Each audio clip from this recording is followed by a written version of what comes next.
বিদেশ দেখতে সুন্দর কিন্তু বাস্তবে ভয়ঙ্কর। প্রবাস এই একটি শব্দের মাঝেই লুকিয়ে আছে হাজারো না বলা কথা, চাপা কষ্ট আর থেমে থাকা চোখের পানি। কেউ সুখে প্রবাসে যায় না।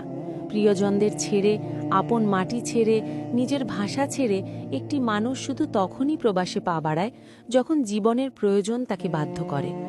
বাড়ি মাত্র 5 ঘন্টার পথ, অথচ সেখানে যেতে সময় লাগে 5 বছর। কি নির্মম বাস্তবতা! পরিবার, আত্মীয় স্বজন, নিজের মা বাবা, স্ত্রী, সন্তান সবই আছে, তবুও তাদের স্পর্শে পৌঁছতে যেন বছরের পর বছর পেরিয়ে যায়। প্রবাসী মানুষটা প্রতিদিন জাগে ভোরের আগে, কাঁধে নেয় হাজারো দায়িত্ব।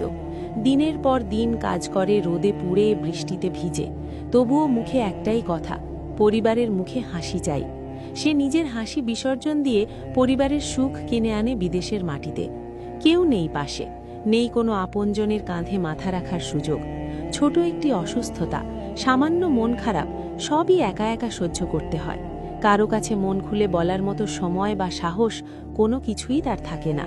কেবল রাতে বিছানায় শুয়ে একা একা চোখের জল ফেলা আর ফোনের স্ক্রিনে মায়ের কণ্ঠ শোনা, বাবা কবে আসবি, এইটুকুই তার শান্তি। ছুটি মানে ইনকাম বন্ধ, ছুটি মানে ঋণের চিন্তা। সেই চিন্তাই তাকে বারবার পেছনে টানে। সে জানে দেশে গেলে হয়তো বুক ভরে নিঃশ্বাস নিতে পারবে, কিন্তু ফেরার পর পকেট খালি হলে পরিবারের চোখে অক্ষম হয়ে উঠবে। তাই সে যায় না, গেলেও দেরিতে। প্রবাসী মানুষের জীবনে ঈদ আসে না, উৎসব আসে না, আসে শুধু দায়িত্ব, কষ্ট আর সীমাহীন একাকিত্ব। ফোনে দেখা ছেলের ছবি, স্ত্রীর হাসি মুখ, মায়ের চোখের জল সবই হয়ে ওঠে তার জীবনের শক্তি, আবার দুর্বলতাও। শেষ কথা, প্রবাসীর জীবনটা ফুলে নয়, তাদের জীবন কাঁটায় মোড়া। আমরা যারা দেশে আছি, আমাদের উচিত তাদের কষ্টকে সম্মান করা, তাদের ভালোবাসা ও ত্যাগকে উপলব্ধি করা, কারণ ওরা নিজের স্বপ্ন বিসর্জন দিয়ে আমাদের স্বপ্ন পূরণ করে।